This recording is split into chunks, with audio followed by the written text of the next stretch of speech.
This came out in Business Insider. This is more articles on the millennials going through a mental breakdown. These are not all millennials. Let me just put that out there. These are more of your privileged millennials that are making this claim. Lonely, burned out, and depressed. The state of millennial mental health in 2019. And they're saying these are the reasons why they can't work.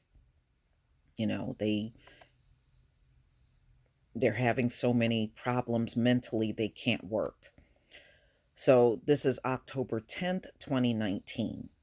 Oh, and I had a few upset millennials come and make comments, so I'm going to do this story. Millennials are changing the way people look and talk about mental health.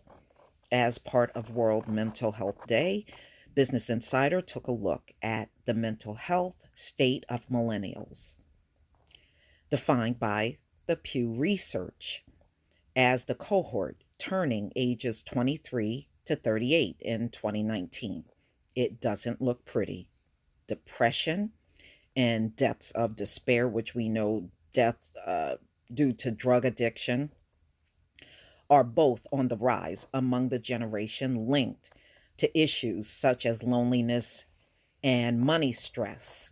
Millennials also feel that their jobs have been outsized role in their overall mental health. So they're saying their jobs are also the reason why they're having mental health complications. Do you know how long we've been going through issues on jobs, ladies and gentlemen? Black people of every single damn generation up in here. How many of us have the luxury of screaming mental health? Nobody goes through more hell on these jobs than us. Never have, never will. Because of longer work hours and stagnant wages, millennials suffer from higher rates of burnout than other generations. Many of them have even quit their jobs for mental health reasons. While some millennials can't afford to get help, they're more likely to to go to therapy than previous generations. Destigmatizing the concept in the process. There are 11 mental illness that have plagued the millennial generation. Depression is on the rise among millennials. Okay, so you won't go to work. According to a report analyzing data from the Blue Cross Blue Shield Health Index, major depression diagnoses are on the rise at faster rates for millennials and teens compared with any other age group. Man, we should all get into psychiatry. You know how much money we could make off of these depression millennials? Probably could make a killing. Since 2013, millennials have seen a 47% increase in major depression diagnosis. The overall rate increased from 3 to 4.4% among 18 to 34-year olds. The most prominent symptoms of major depression is severe and persistent low mood, profound sadness, or a sense of despair, according to Harvard Medical School. These findings were underscored by an additional Blue Cross Blue Shield report on millennial health. It analyzed the data of 55 million commercially insured American millennials, defined as people ages 21 to 36. In 2017, it found that major depression had the highest prevalence rate, or the likelihood of a person having a disease among health conditions affecting millennials. Deaths of despair are on the rise. More millennials are also dying of deaths of despair or deaths related to drug, alcohol, and suicide. Jamie Ducharme reported for time in June, citing a report by a public health group, Trust for America's Health and Well-Being Trust. While these deaths have increased across all ages in the past 10 years, they've increased the most among younger Americans, Ducharme said. They accounted for the deaths of about 36,000 American millennials in 2017 alone, according to the report. Drug overdoses were the most common cause of deaths. The report cites a few reasons behind the uptick. Young adults are more inclined to engage in risk taking behavior, comprise the highest number of enrolled military personnel, and disproportionately live in high stress environments like correctional facilities. It's partly linked to money stress. But there are other structural factors at play behind the uptick in deaths of despair. According to the Trust for America Health and Well-Being Trust, namely a myriad financial problems millennials are facing: student loan debt, healthcare, childcare, and an expensive housing market. But that always existed. I mean, if you think I'm wrong, then just tell me in the comments section. Those things always existed. I had student loan debt. My first job was not a lot of money. Healthcare, childcare. I mean, a lot of people have faced those things. I mean, I could see if you were mentioning something out of the ordinary, but who have not faced those things? You know, when you look among the generations, we all did.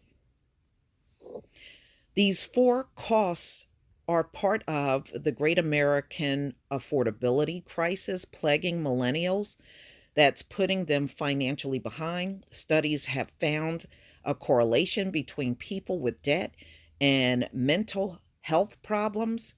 While this research, by its nature, can identify casually um, the likelihood of having a mental health disorder is 3 times higher among those with unsecured debt, according to a meta analysis or a study of studies in a clinical psychological review.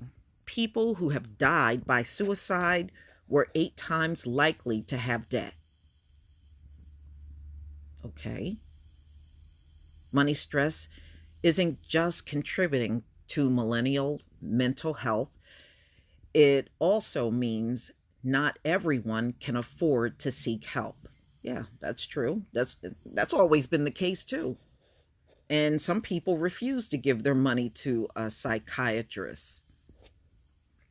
While millennials are more likely than previous generations to attend therapy, 1 in 5 diagnosed with major depression don't seek treatment, according to the Blue Cross report. That might be because of rising healthcare costs. Well, yeah, well, you can thank this government for that, and all of the price gouging that goes on at these healthcare companies around the country, and that's never been addressed. Healthcare is one of 4 key costs plaguing millennials. In 1960, the average annual healthcare cost per person was $146. In 2016, it hit $10,345.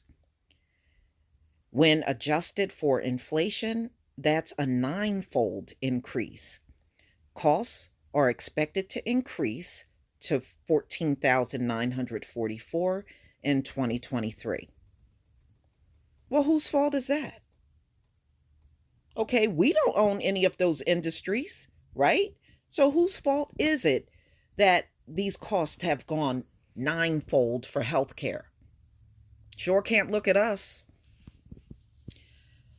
All right. In fact, more millennials than baby boomers have declined medical or dental treatment because it was too costly, according to an insider in Morning Consult survey. Millennials are also lonely. Millennials don't always have someone to share their mental burdens with. They're less than likely to have social support than other generations, as they're marrying later and less connected to political or religious communities, according to Ducharme. In fact, YouGov called millennials the loneliest generation based on a survey that polled 1,254 U.S. adults. It found that millennials were more likely to feel lonely than previous generations. Well, that's because we were more social. We had no choice. We didn't have all these computers and cell phones, and all that stuff didn't exist back then. So if we wanted to socialize with each other, we had to be around each other. I don't see why you still can't do that. I mean, cell phone or not, computers or not, you can still go around young people and be social. Okay. Of survey respondents, 30% of millennials said they always or often felt lonely, compared with 20% of Generation X and 15% of baby boomers. More millennials also reported in the survey that they had no acquaintances, friends, close friends, or best friends.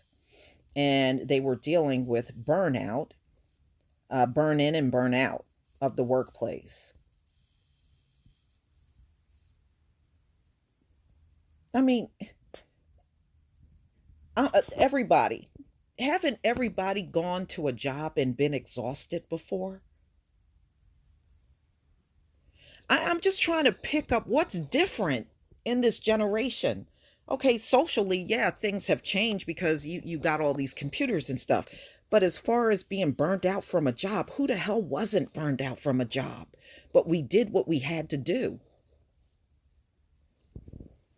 Cases of burnout have been increasing at an alarming rate in recent years. Ivan DeLucy recently reported for Business Insider. The World Health Organization recently classified burnout as a syndrome, medically legitimizing the condition for the first time. It's a growing problem in today's workplace because of trends like rising workloads, limited staff and resources, and long hours. Am I on glue? Didn't we all go through this? We all went through this. I'm just trying to pick out what's different about this generation.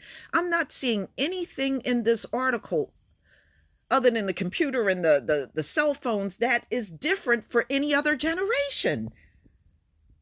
Shoot, with the computer and cell phone, you got information at your disposal like never before. Okay, rising workload. I've been in places where people would quit, or I had got work delegated to me on top of what I was already doing. Who didn't experience that before? But millennials have reported they suffer the highest rate of burnout than any other generation in a January BuzzFeed article that went viral. Anne Helen Peterson coined the term burnout generation.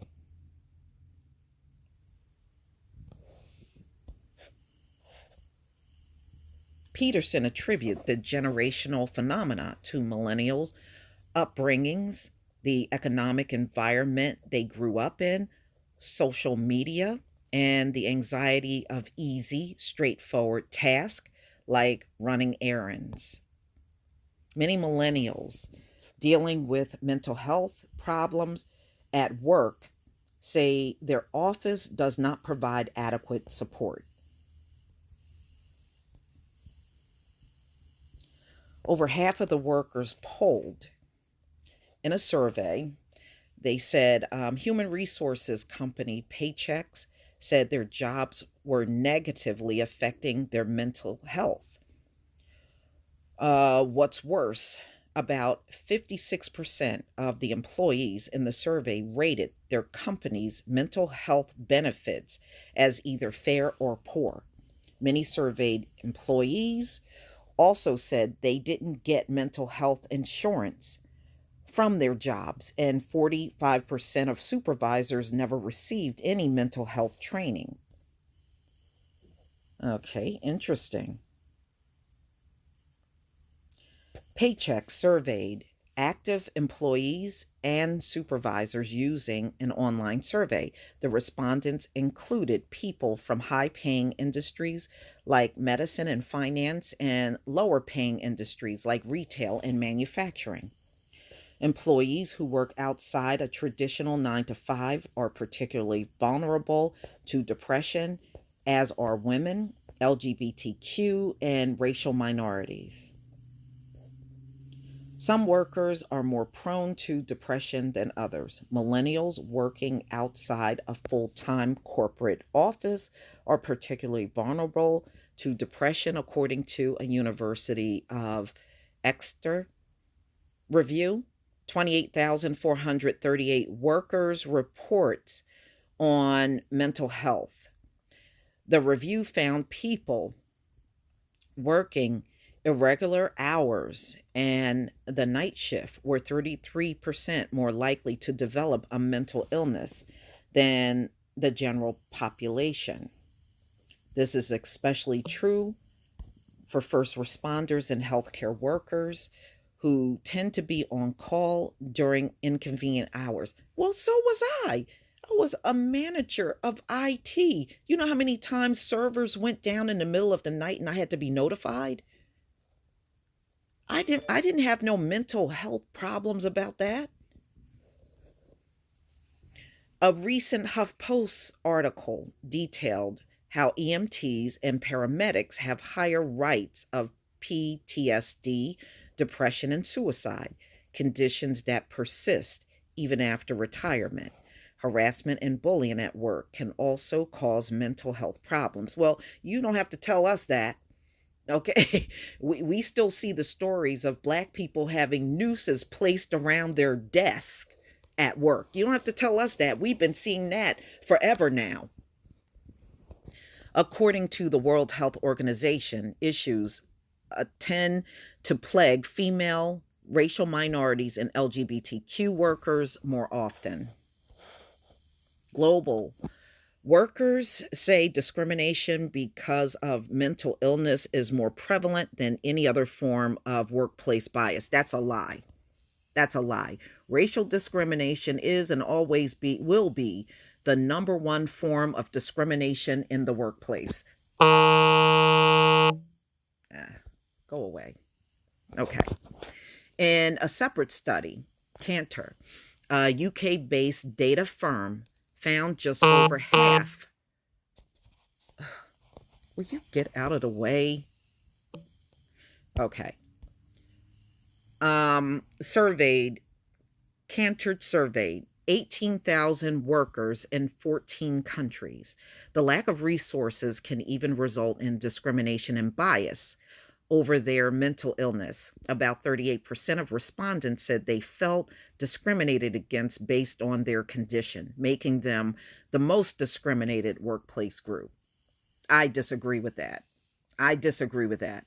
I'm sorry, but I do. In contrast, 26% of workers say they felt discriminated against because of their age, and 12% felt they were discriminated against because of their sexual orientation or identity, the survey found. No, nothing supersedes racial discrimination in the workplace, y'all. I'm sorry, I don't care what this article says. Nearly half of millennials have left a job for mental health reasons. Yeah. So this one is just more in detail than the one I did earlier this week, but you can see they're saying these millennials are struggling with mental health reasons more than any other generation before, and they're finding it very difficult to get up and actually go to work. But y'all, please tell me what you think about this article. You know, one thing about us, no matter what we are feeling like, we are going to get up and make that money at all costs, especially if we're physically able to do it. But please tell me what you think, ladies and gentlemen. Please leave your comment and subscribe. Don't forget to hit on the notification bell, and I'll see you on the next video. Peace, family.